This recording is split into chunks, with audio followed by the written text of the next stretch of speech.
Hello बच्चों, good afternoon. Welcome to chemistry concept. Students, morning session में अभी हम चैप्टर पी ब्लॉक यानी ब्लॉक केमिस्ट्री पूरा ख़त्म कर देंगे। एक्स्ट्रा लेक्चर में हमें कवर करना है अपना यूनिट नंबर 5 सरफेस केमिस्ट्री। कौन सा टॉपिक अभी कवर करेंगे? Surface chemistry. भाई 12th के अंदर ऑलमोस्ट जैसे केमिकल काइनेटिक, फिजिकल केमिस्ट्री के पोर्शन में सीखा था आपने, वैसे ये 12th खत्म होते होते आपको ऑलमोस्ट सभी टाइप के चैप्टर्स आ गए। बायो केमिस्ट्री भी आपने सीख लिया। अब ये नया सरफेस केमिस्ट्री थोड़ा अजीब सा लगता होगा कि सरफेस किसको बोलते हैं। जैसे ये पेपर है तो ये पेपर का जो ये फेस है इसे हम सरफेस बोलते हैं। आपकी टेक्स्ट बुक तो ये इसका सरफेस, यानी इसकी भी कोई केमिस्ट्री हो सकती है क्या? है ना, अजीब सा लगता है। तो हाँ बच्चों, केमिस्ट्री में हमने ऐसी बहुत सारी फिनोमिनाएं पढ़ चुके हैं जिसमें सरफेस का कुछ इंपॉर्टेंस है। तो वो कौन कौन सी फिनोमिना अभी हम बाद में डिस्कस करते हैं। इसके पहले मैं आपको सरफेस किसको बोलते हैं उसके डेफिनेशन सिखा दूं कि what is surface chemistry actually. इसके डेफिनेशन पहले आप भी लिख देना कि the study of the boundary, study of the boundary.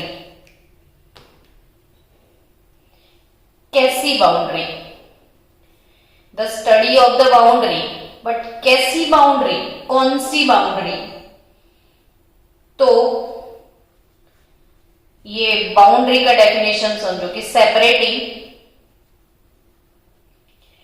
To bulk phases, separating two bulk states और phase is called surface chemistry।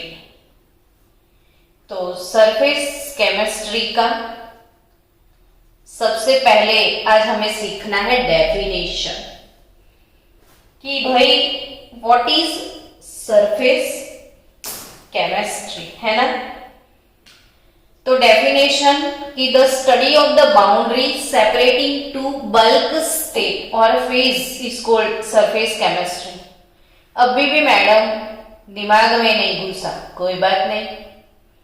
आप एक काम करना, आज आपको एक एक्सपेरिमेंट करना है घर पे। जैसे एक कांच का ग्लास ले लो, उस ग्लास के अंदर आपको लेना है वाटर। क्या लोगे आप? वाटर। बच्चों वाटर के ऊपर, यानी ये वाटर हमारा एक बल्क फेज हो गया। वाटर क्या हो गया? हमारा एक बल्क फेज हो गया। तो ये अपना एक बल्क फेज है। इसके ऊपर ना आपको डालना है ऑयल। वाटर के ऊपर आपको क्या डालना है, थोड़ा बहुत ऑयल। और आप ध्यान से देखोगे तो ऑयल और वाटर दोनों इमिसिबल लिक्विड है, यानी कि एक दूसरे के अंदर मिक्स नहीं होते हैं। और अगर आपने ट्रांसपेरेंट ग्लास ही लिया है ना, तो आपको दूर से ये एक बल्क फेज है ऑयल, ये वाला एक बल्क फेज है वाटर, और ऑयल एंड वाटर दोनों के बीच में आपको एक बाउंड्री मिलेगी। तो ये जो बाउंड्री है, ये सेपरेटिंग टू बल्क स्टेट, इस बाउंड्री ने ये दोनों ही बल्क स्टेट को सेपरेट कर लिया। समझे आप? आई थिंक अब आप क्लियरली डेफिनेशन को समझ गए। और वही बाउंड्री का आपको स्टडी करना है ना? तो the study of the boundary, the study of the boundary separating two bulk phase is called surface chemistry. यानी बच्चों यहां पे ऑयल और वाटर दोनों के बीच में एक इंटरफेस है, ये ऊपर नहीं है, दोनों के बीच में है। और ऐसे फेस को हमें बोलना है interface. Face between two bulk state is called interface. समझे आप? इंटरफेस। और उस इंटरफेस को आप रिप्रेजेंट कैसे करोगे? तो it is shown by hyphen और स्लैश। तो आप इसे हाइफन, ये मैंने स्लैश बनाया है, अगर आप हाइफन यानी छोटा सा ऐसा लाइन, तो उससे भी आप इसको सेपरेट कर सकते हो। यानी यहां पे ऑयल और वाटर दोनों के बीच का एक इंटरफेस है, यानी ऑयल डैश वाटर या ऑयल ऑब्लिक वाटर। तो ये जो सजेस्ट करता है हाइफन और ये हाइफन और ये स्लैश, तो ये शो करता है एक इंटरफेस कि भाई ये दोनों बल्क के बीच में इंटरफेस है। तो ये इंटरफेस सॉलिड और लिक्विड के बीच में भी हो सकता है। ये बल्क फेस लिक्विड के बीच में भी इंटरफेस हो सकता है। गैस के बीच में कभी भी नहीं होगा, क्योंकि अब सबको पता है कि जो गैस होते हैं वो एक दूसरे में कंप्लीटली मिक्स हो सकते हैं, क्योंकि गैस के पार्टिकल्स के अंदर बहुत सारा स्पेस होता है। तो कोई एक गैस के अंदर दूसरा गैस बहुत आसानी से डिफ्यूज हो सकता है, इसलिए गैस के बीच में इंटरफेस नहीं पॉसिबल है। यानी वो सॉलिड लिक्विड या लिक्विड के बीच में हो सकता है। बच्चों, gases mix completely, so there is no possibility of interface.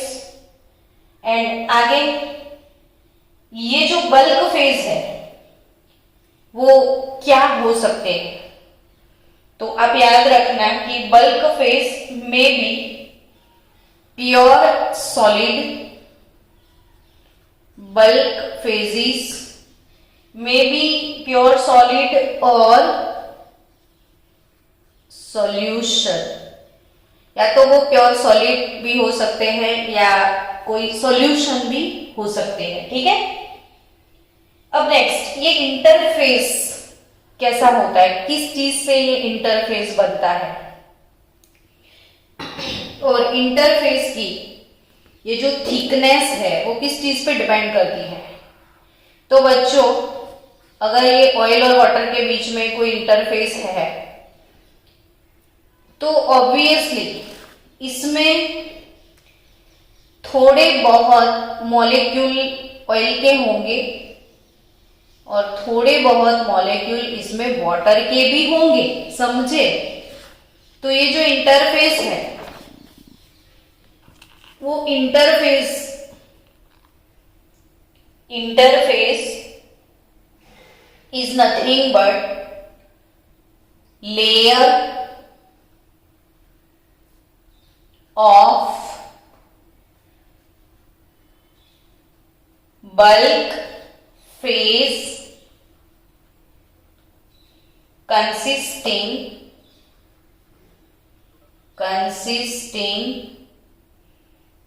of thickness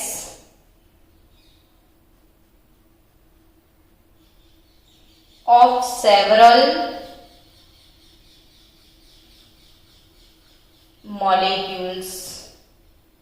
तो इंटरफेस की मैं बात कर रही हूं कि इंटरफेस एक्चुअली ये इंटरफेस किस चीज से प्रोड्यूस होता है, तो it is also bulk face consisting of thickness of several molecule, यानी थोड़े मॉलिक्यूल दोनों ही बल्क के होंगे।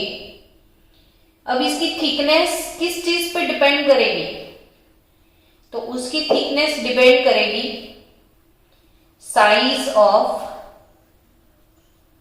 मॉलिक्यूल ऑफ बल्क फेजेस, यानी ऑयल एंड वाटर। अगर हमारा एग्जांपल अभी चल रहा है ऑयल वाटर का, तो उन दोनों के बीच का जो इंटरफेस है उसका जो थिकनेस है वो वाटर के मॉलिक्यूल एंड ऑयल के मॉलिक्यूल, ये दोनों के साइज पे डिपेंड करेगा बच्चों। सो thickness of interface depends upon the size of the molecule। अब इन शॉर्ट मैं बता दूं आपको कि जो सरफेस फिनोमिना है, in short surface phenomena is the phenomena that keeps the solid and liquid or solid and gas phases in contact even though they are being separate. यानी आप समझ गए कि इंटरफेस क्या करेगा, भले तो बल्क फेज सेपरेट है, सॉलिड लिक्विड हो या सॉलिड गैस, जैसे समझो कि ये निकल कैटालिस्ट है। बच्चों आपने ऐसे बहुत सारे ऑर्गेनिक केमिस्ट्री के रिएक्शन है, जैसे इथीन है, चलो इथीन, तो ये इथीन गैस है, ठीक है। अब इसका आपने हाइड्रोजनेशन किया था इन प्रेजेंस ऑफ निकल कैटालिस्ट,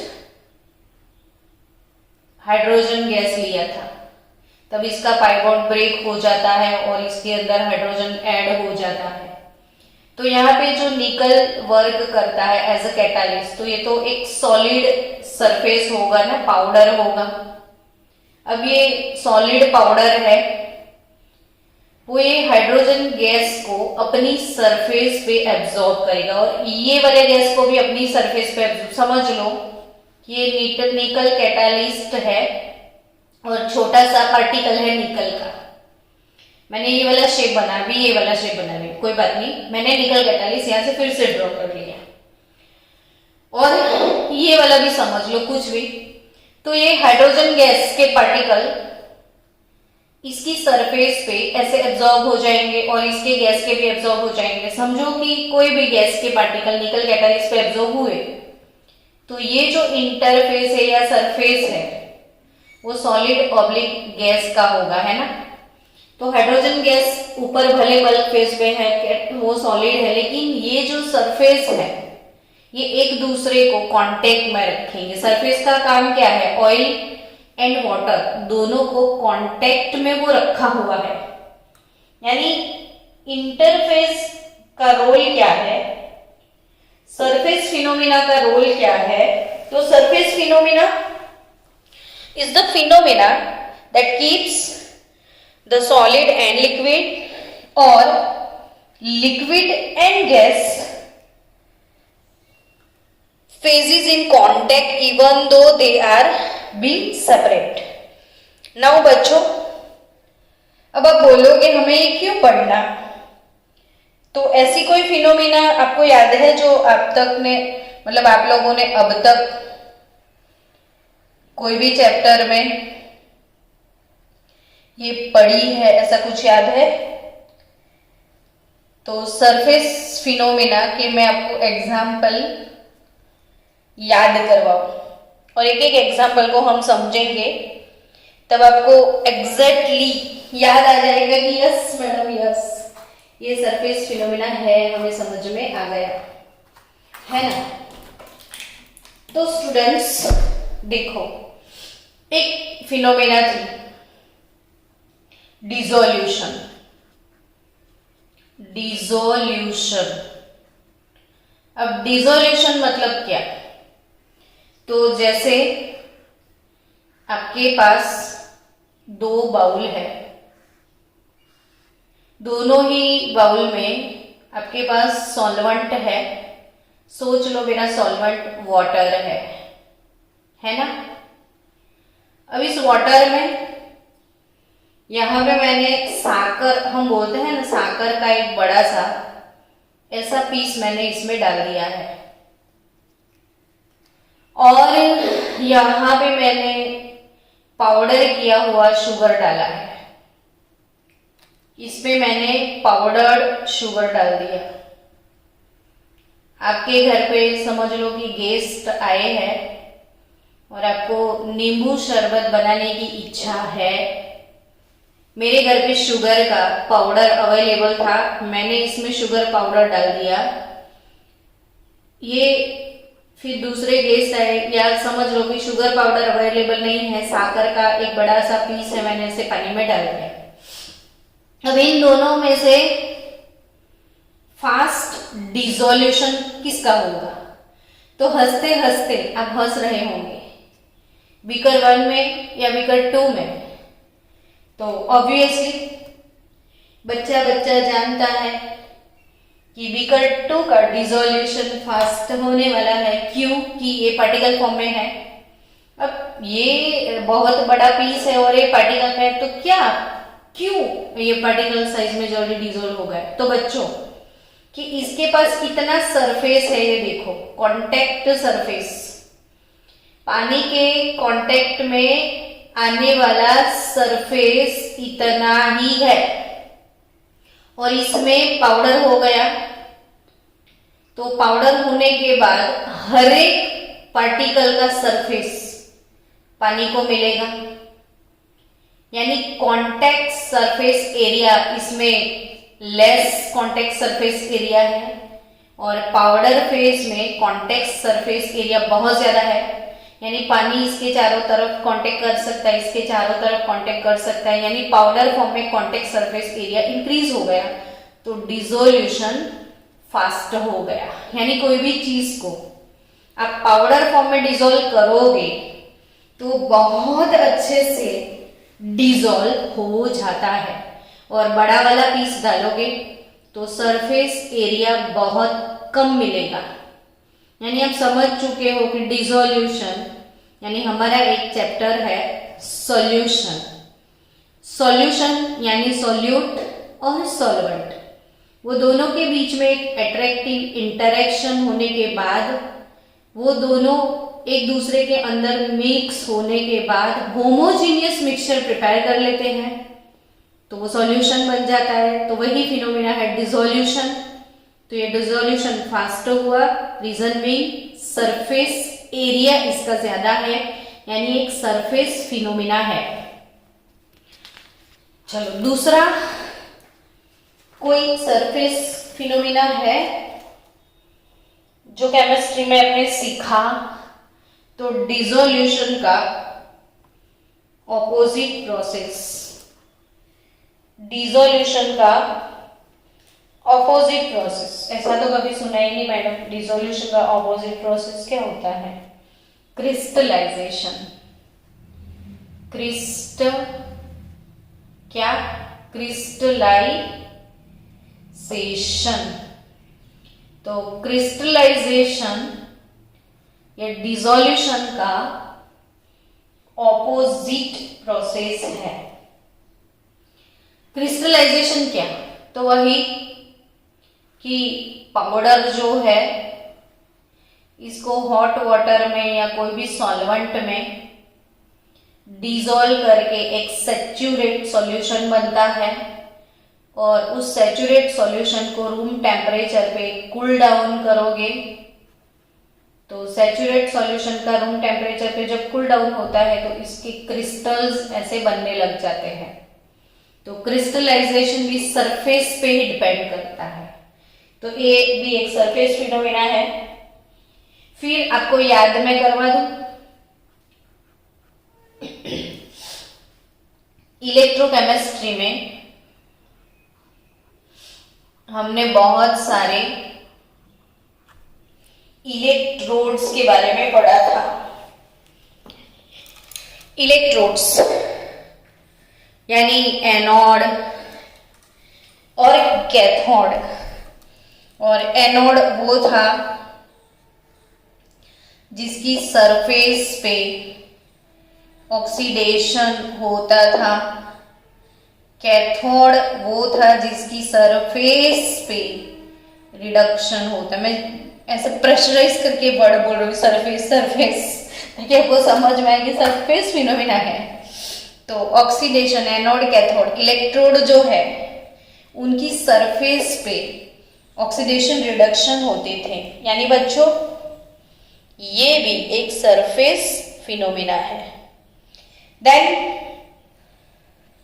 कैटालिसिस, कौन सी फिनोमिना? तो कैटालिसिस।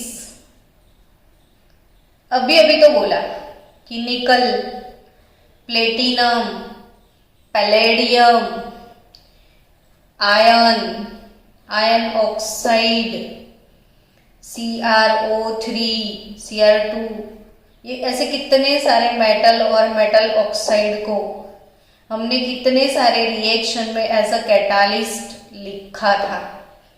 तो बच्चों कैटालिस्ट जो है वो करता क्या है? तो कैटालिस्ट का वही रोल होता है, अभी अभी मैंने सिखाया कि कैटालिस्ट अपनी सरफेस पे रिएक्टेंट के जो मॉलिक्यूल है उसे एब्जॉर्ब करता है। और रिएक्टेंट मॉलिक्यूल ये कैटालिस्ट की सरफेस पे अपने रिएक्शन करके प्रोडक्ट बना के यहाँ से रिमूव हो जाते हैं। तो ये कैटालिस्ट से जो प्रोसेस होता है वो कैटालिसिस, और इसमें भी स्पेशली हेटेरोजीनियस कैटालिसिस। तो हेटेरोजीनियस कैटालिसिस मतलब कि कैटालिस्ट सॉलिड है और आपका रिएक्टेंट अगर गैस है, मतलब ये लिक्विड भी हो सकता है, गैस भी हो सकता है। यानी कि कैटालिस्ट का जो भी फेज है, सॉलिड, लिक्विड और गैस, वो रिएक्टेंट के फेज से अलग होता है। रिएक्टेंट अलग है, कैटालिस्ट अलग। अगर ये गैस है और ये भी गैस है तो वो होमोजीनियस हो जाएगा, ये लिक्विड ये भी लिक्विड, होमोजीनियस। लेकिन अगर ये सॉलिड ये गैस, ये सॉलिड ये लिक्विड, तो ऑब्वियसली वो हेटेरोजीनियस कैटालिसिस, जो कि कैटालिस्ट की सरफेस पे होने वाला है। यानी बच्चों ओवरऑल कुल मिला के मैं फिर से आपको रिवाइज करवा दूं कि केमिस्ट्री में ऐसी कौन कौन सी फिनोमिना है जो सरफेस फिनोमिना है। तो फर्स्ट मैंने क्या सिखाया आपको?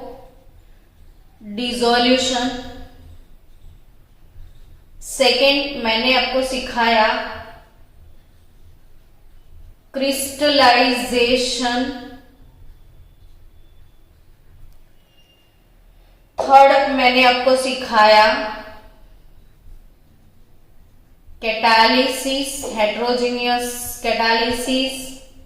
Fourth one reaction of electrodes, तो रिएक्शन ऑन इलेक्ट्रोड्स। ये सारी फिनोमिना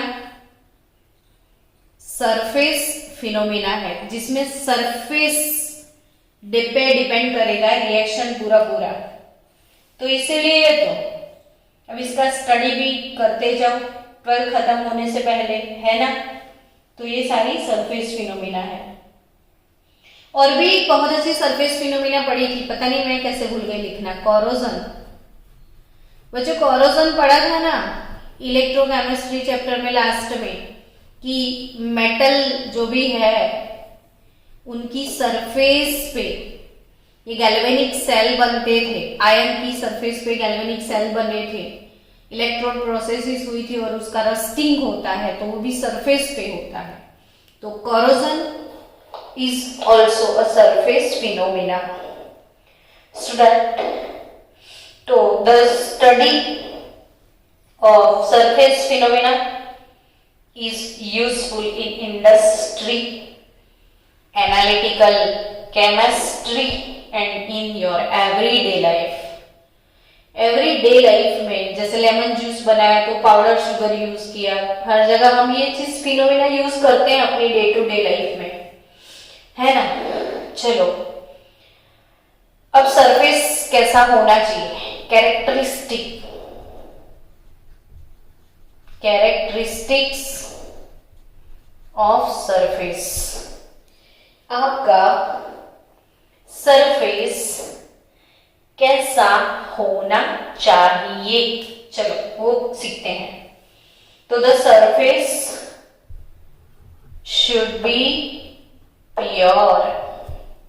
कैसा होना चाहिए, surface should be pure and clean.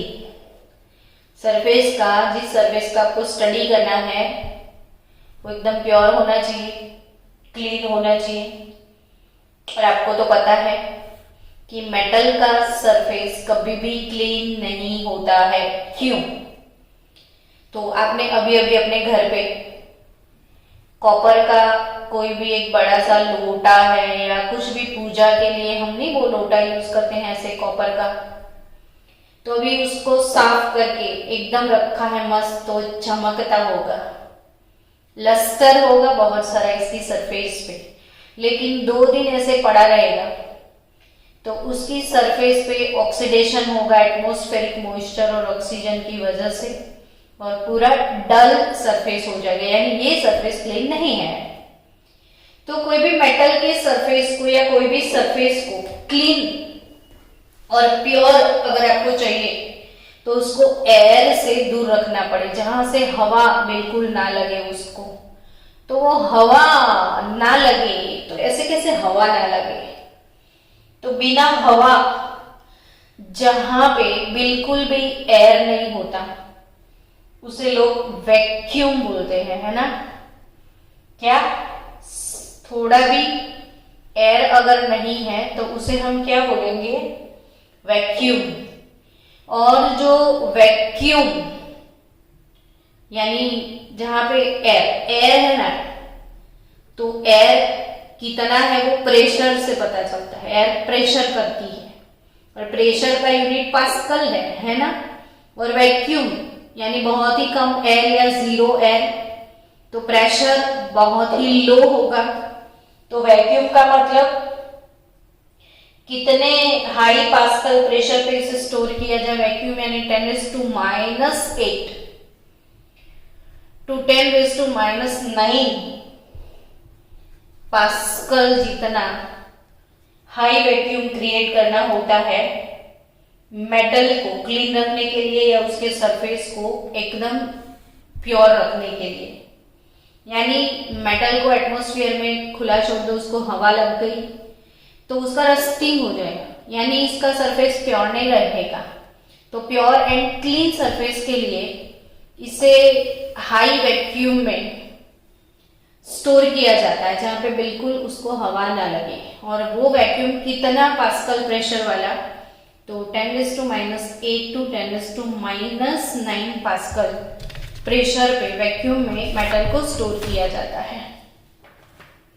बच्चों,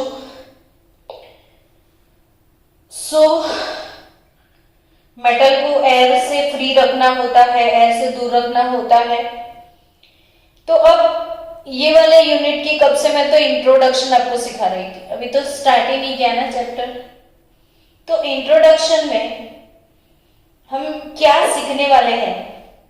सो in this unit we shall study the aspect related surface chemistry. और वो कौन कौन से एस्पेक्ट है जिसे हमें पढ़ना है, तो हम सीखने वाले हैं ये वाले चैप्टर में। एक तो एड्सॉर्प्शन सीखेंगे, क्या? एड्सॉर्प्शन। फिर दूसरा हमें सीखना है कैटालिसिस। तीसरा हमें इस चैप्टर में कवर करना है कॉलॉइड्स। फिर इस चैप्टर में कैटालिस्ट जो है वो नॉन लिविंग भी होते हैं, जैसे नॉन लिविंग यानी मेटल ऑक्साइड, मेटल पाउडर, वो सब कैटालिस्ट। और वो लिविंग हो जाए आपकी बॉडी में, जितने भी बायोकेमिकल रिएक्शन आपकी बॉडी में होते हैं वो लिविंग नहीं, नॉन लिविंग नहीं, लिविंग ऑर्गेनिज्म से होते हैं, वो भी हमारे कैटालिस्ट है। तो लिविंग कैटालिस्ट को हम बोलते हैं एंजाइम्स।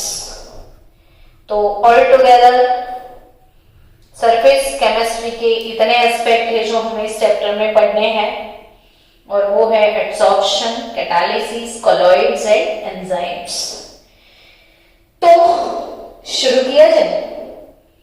चलो आज हम सीखते हैं कोई एक फिनोमिना तो कवर करके ही छोड़ेंगे। तो कौन सी फिनोमिना कवर की जाए आप बोलो? हम तो अभी बोलेंगे ही। हम आज सिखाने वाले हैं आपको एड्सॉर्प्शन के बारे में। कौन सी फिनोमिना? आज ये पूरा टॉपिक तो कवर नहीं हो सकता है क्योंकि इतना छोटा भी नहीं है। मुझे इसमें इसका बेसिक फंडा, बेसिक कंसेप्ट, इसके मैकेनिज्म, इसके अंदर बहुत सारे वर्ड्स, वो सारी चीजें आपको वन बाय वन सिखानी पड़ेगी। यानी स्टूडेंट्स, एड्सॉर्प्शन उसका सिर्फ डेफिनेशन अभी मैं आपको सिखाऊंगी। तो एड्सॉर्प्शन की डेफिनेशन एक्सप्लेन करने के लिए ध्यान दो, एड्सॉर्प्शन क्या है। मेरे पास येलो कलर का सॉल्यूशन है। क्या है येलो कलर का सॉल्यूशन? आपको येलो कलर दिख रहा होगा। उस येलो कलर के सॉल्यूशन में समझो कि मैंने एक चारकोल का पीस डाल दिया। येलो सॉल्यूशन में मैंने एक चारकोल का पीस रख दिया। चारकोल क्या रख दिया मैंने? चारकोल पीस रख दिया। ये है चारकोल, ठीक है ना स्टूडेंट? येलो कलर के सॉल्यूशन में चारकोल रखने से हुआ क्या? तो ये जो येलो पार्टिकल्स है ना, वो सारे चारकोल के पीस के ऊपर अट्रैक्ट होने लग गए। यानी सारा येलो कलर का पार्टिकल चारकोल से अट्रैक्ट हो गया, और ये जो भी अपना चारकोल था उसकी ऊपरी सरफेस के ऊपर येलो पार्टिकल सारे बैठ गए। तो वो चारकोल को आप अगर कट करोगे तो अंदर आपको येलो पार्टिकल नहीं मिलेंगे, सिर्फ इसकी सरफेस पे मिलेंगे और कहीं पे भी नहीं मिलेंगे। समझ रहे हो? ये येलो कलर, ये आपको पता है शुगर केन जूस से बनता है, और sugar cane juice obviously yellow coloured होता है। हालांकि हमारे घर में जो शुगर आता है वो वाइट है। तो ये येलो कलर शुगर को चारकोल के अंदर से पास किया जाता है, और वो येलो कलर ये इसके ऊपर बैठ जाता है, ये चारकोल एब्जॉर्ब कर लेता है, तो वो वाइट हो जाता है और वाइट शुगर हमें मिलता है। तो स्टूडेंट्स ऐसा क्यों हुआ? क्यों चारकोल ने अपनी सरफेस के ऊपर, जैसे आपके घर में आज ट्राई करना, स्पंज अगर है और बहुत सारा पानी है और स्पंज अंदर गिर जाता है, तो पानी के ऊपर स्पंज रखोगे तो पहले पानी जो है वो स्पंज की ऊपरी सरफेस पे होगा, लेकिन धीरे लास्ट तक चला जाएगा और पूरा स्पंज पानी से भीग जाएगा। तो यानी कि वो पानी स्पंज के छेक अंदर तक गया। चलो दूसरा एग्जांपल मैं दे रही हूं, जैसे गुलाब जामुन। गुलाब जामुन को मैंने चाशनी में डाल दिया और आपने ऐसे गुलाब जामुन लिया, फिर पूरे गुलाब जामुन को कट करके देखोगे तो अंदर तक चाशनी होगा। यानी भाई इसमें ऐसा नहीं है कि चारकोल के अंदर ये गुलाब जामुन की तरह ये येलो पार्टिकल इधर नहीं होंगे, सिर्फ सरफेस पे होंगे, तो इसे एडसॉर्प्शन बोलते हैं। यानी पहले मैं आपको डेफिनेशन एक्सप्लेन करूं, फिर इसका मैकेनिज्म, ठीक है? तो अब ध्यान से उसका डेफिनेशन समझिए। डेफिनेशन में समझा दो, फिर आपको उसका मैकेनिज्म में समझा रही हूं कि phenomena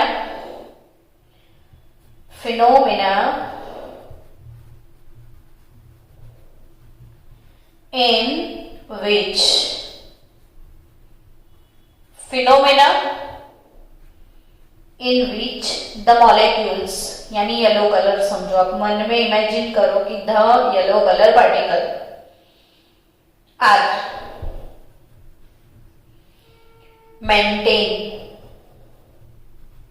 maintain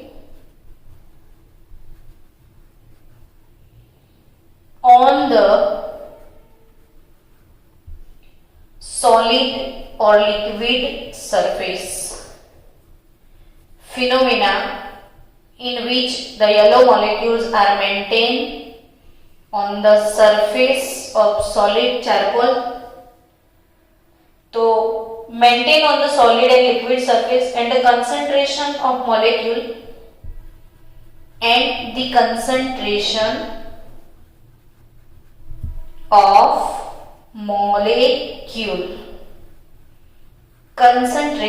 of molecule on the surface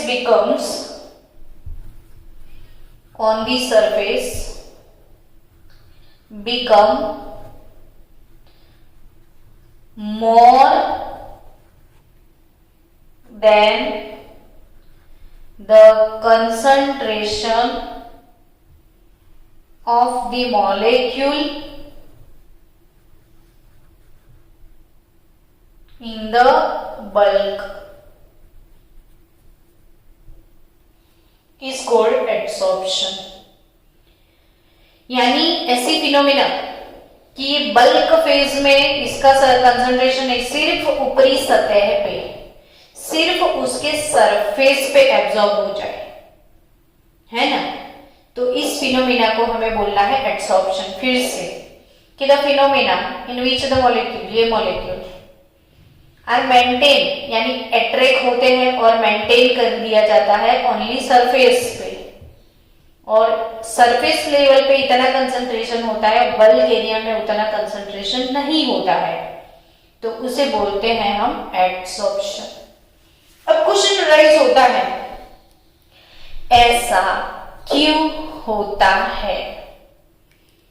क्यों ऐसा होता है कि येलो कलर जो है उसमें कहीं आपने चारकोल डाल दिया और चारकोल ये येलो कलर के पार्टिकल को क्यों अपनी तरफ अट्रैक्ट कर लेता है ना?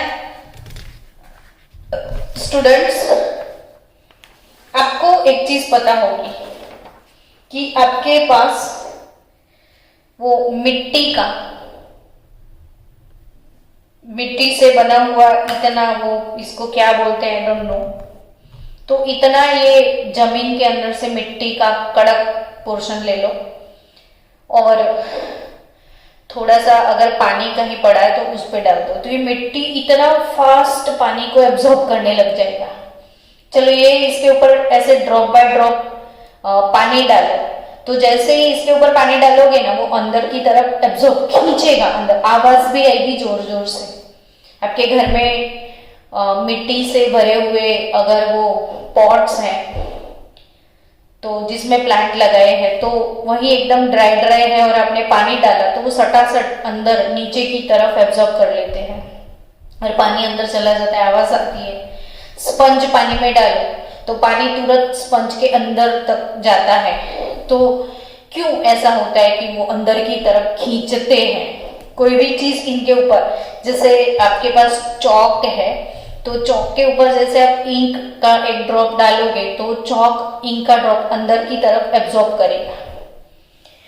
तो क्यों, ये फिनोमेना मुझे आपको अच्छे से समझानी है, तो बी रेडी। हम समझाए और समझ में ना आए ऐसा नहीं हो सकता है ना। चलो स्टार्ट करते हैं, समझना शुरू किया जाए। बच्चों, अपने पास एक कंटेनर है, उस कंटेनर में लिक्विड भरा हुआ है। ये लिक्विड का सरफेस है और नीचे लिक्विड है पूरा। अब समझो कि ये लिक्विड का कोई एक पार्टिकल है इधर, तो उसके आजू बाजू में दूसरे लिक्विड मॉलिक्यूल भी होंगे, है ना? यस और नो? तो आप बोलोगे यस। अब आपको पता है ना कि कोई भी दो पार्टिकल एक दूसरे को अपनी तरफ खींचते हैं, कोई ना कोई वंडरवल अट्रैक्शन दोनों के बीच में होता ही है। बिना रीजन के भी अट्रैक्शन होगा। इसके इलेक्ट्रॉन इसके न्यूक्लियस से अट्रैक्ट हो जाएंगे, इसके इलेक्ट्रॉन इसके न्यूक्लियस से अट्रैक्ट हो जाएंगे, है ना? यानी दो जो पार्टिकल है इनके बीच में इंटर पार्टिकल या इंटर मॉलिक्यूलर अट्रैक्शन होता है। यस। तो ये जो भी लिक्विड होगा, ये मॉलिक्यूल को आजू बाजू ऊपर नीचे चारों तरफ से अदर मॉलिक्यूल से ये कवर हो चुका है ना?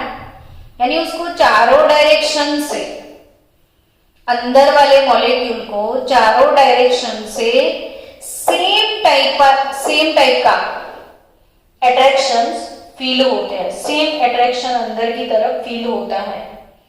यानी बच्चों समझो कि जो बल्क के अंदर है वो वाला molecule experience attraction from all the sides, so no any residual forces are there, no any residual forces are there, zero, कोई रेसिडुअल फोर्सेस नहीं मिलेंगे। ये बैलेंस्ड फोर्स है सारे, क्योंकि हर तरफ से इसका फोर्स बैलेंस हो चुका है। यानी ये मॉलिक्यूल को कोई टेंशन नहीं, कहीं भी मूव नहीं होना है। लेकिन समझो कि इसको फोकस करें कि जो सरफेस पे है, हमारी इंडिया की जो सरफेस है, बॉर्डर है, कंट्री बॉर्डर, तो बॉर्डर के ऊपर जो सोल्जर होंगे ना वो हमेशा टेंशन में रहेंगे, क्योंकि इनको सब ध्यान रखना पड़ता है। हम यहाँ पे टेंशन में नहीं है क्योंकि बॉर्डर पे लोग हैं। तो स्टूडेंट्स, जो सरफेस के ऊपर जो भी पार्टिकल है, सरफेस के ऊपर जो भी पार्टिकल है, उन पार्टिकल को इस साइड से और इस साइड से, दोनों ही साइड से अट्रैक्शन फील होता है और इनको डाउनवर्ड अट्रैक्शन भी फील होगा। यानी ऐसे मॉलिक्यूल को कौन कौन सी साइड से अट्रैक्शन फील होगा? तो from side wise and below side, यानी साइड साइड अट्रैक्शन मिलेगा और बिलो साइड, यानी सिर्फ इतना ही अट्रैक्शन, ऊपर कोई अट्रैक्शन नहीं है। यानी ये यहां पे जो फोर्स है वो इम्बैलेंस्ड फोर्सेस है। Due to this imbalance forces there are some residual forces, और इसकी वजह से ये मॉलिक्यूल, ये सरफेस के अंदर बहुत टेंशन होता है, जिसे हम सरफेस टेंशन भी बोलते हैं। सरफेस टेंशन भी बोलते हैं इसे। तो ये अंदर वाले को तो हर जगह से अच्छे से अट्रैक्शन फील होगा, यानी बैलेंस फोर्सेस में है, लेकिन सरफेस वाले जो मॉलिक्यूल है किसी के भी सरफेस पे, तो वो नीचे की तरफ, देखो ये ऐसे नीचे की तरफ इसको कोई खींच रहा है, ऊपर कोई नहीं बुला रहा है। यानी आपने कोई भी चीज इधर रख दी तो वो सीधा अंदर आ जाएगी, क्योंकि नीचे के साइड सारे फोर्सेस इसको अप्लाई हो रहे हैं।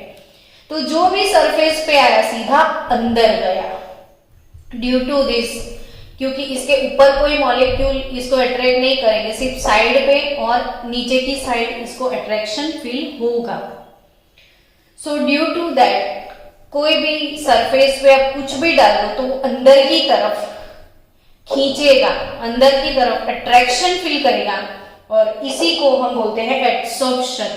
तो एड्सॉर्प्शन होने का जो रीजन है, एड्सॉर्प्शन होने का जो रीजन है, वो रीजन ये टोटली इम्बैलेंस फोर्सेस होते हैं सरफेस पे। यानी स्टूडेंट आज हमने सीख लिया कि एड्सॉर्प्शन क्या है, क्यों होता है। नेक्स्ट लेक्चर में इसके रिगार्डिंग सारे वर्ड्स और इंपॉर्टेंस ऑफ एड्सॉर्प्शन, ये दो टॉपिक हम कवर करेंगे। सो बाय बाय।